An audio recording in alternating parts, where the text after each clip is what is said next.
Okay, we're back, and again, it's a huge world of sports out there, and whatever's to your liking, whatever is to your desire, any given day, you can go out and see a sporting event.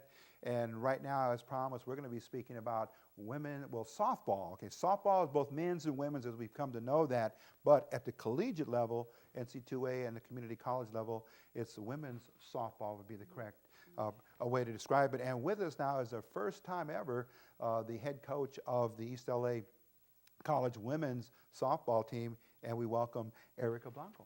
Thank you. How you doing? Thank you for having me. Well, it's wonderful for you to be here, and thank you for coming through and being here with us. We also want to acknowledge Dave Condelis. Absolutely. For making the connection here. He's always been very, very instrumental in bringing the coaches from East LA College here to basically their home media base. Right. And we invite you to come back at any given time, and hopefully we'll be out there to talk to you or see some of the players in action. But Erika, let's talk a little bit about your background and how you come to East LA College. Okay, well, I'm initially from a little country town called Tranquility, which is about 45 minutes outside of Fresno. Okay. Born and raised out there. Hardworking parents. Yes. I was able to use my ability to earn a softball scholarship at Fresno State. Wow.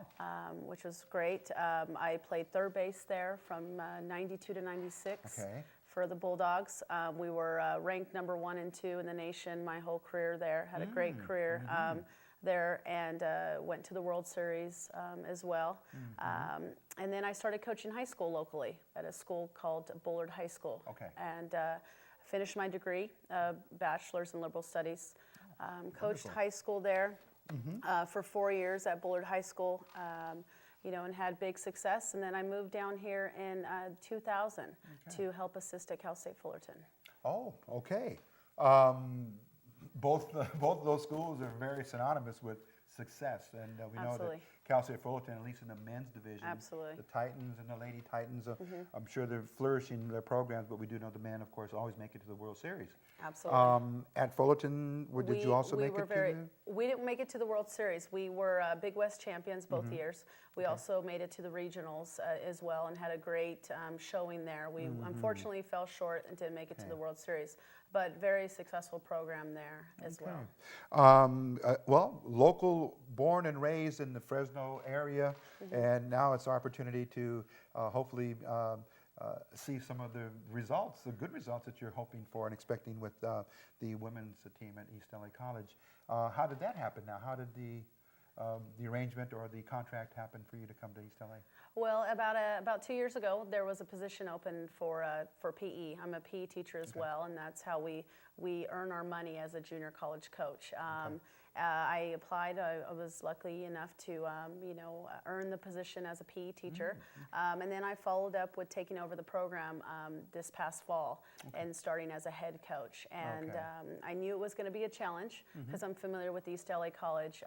I come from Long Beach City College, and East LA is one of our teams in the conference. So I've, been able to watch East LA over the past years and understand the dynamics in the community.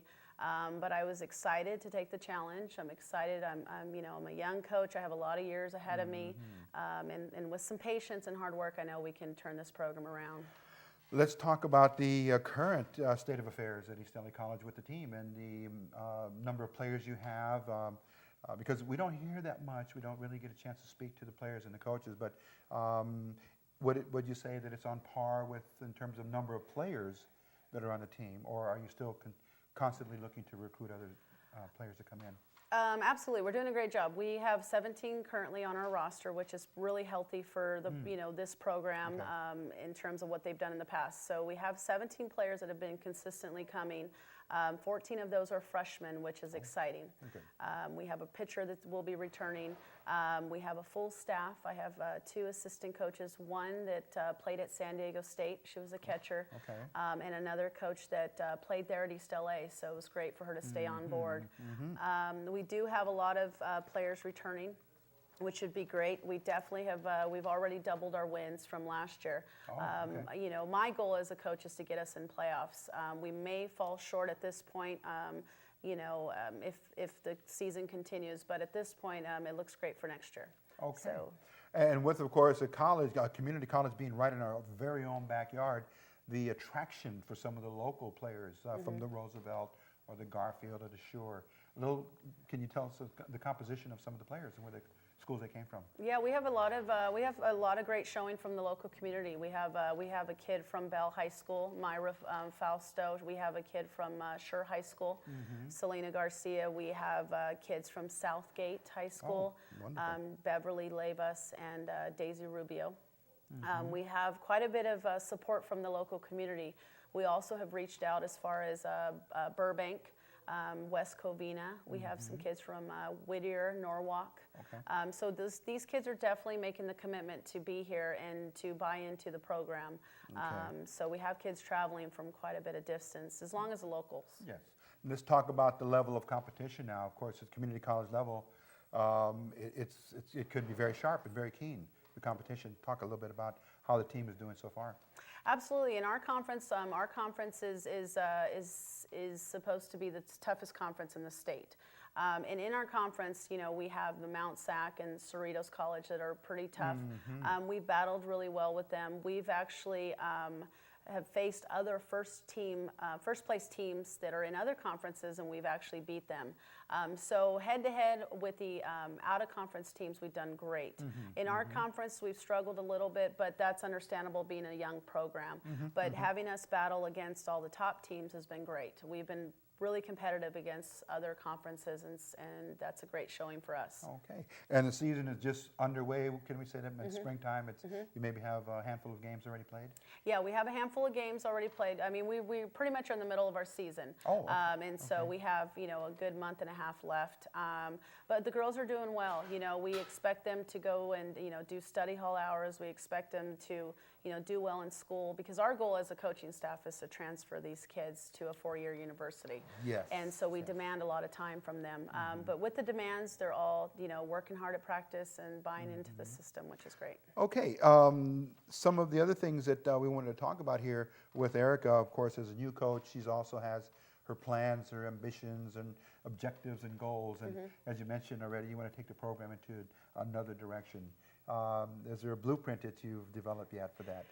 Absolutely. I think first you have to recruit the kids that are have obviously the ability, the academic ability, and the drive. You know, they have to have that academic and athletic drive to them. So I'm looking for those kids. We're currently recruiting right now. We're going out to about 25 games that we have on our recruiting schedule. Okay. So I'm looking for the kids locally, you know, that just have the drive to continue their education and also want to transfer, because those kids that want to transfer are going to be dedicated on the field as well as in the classroom.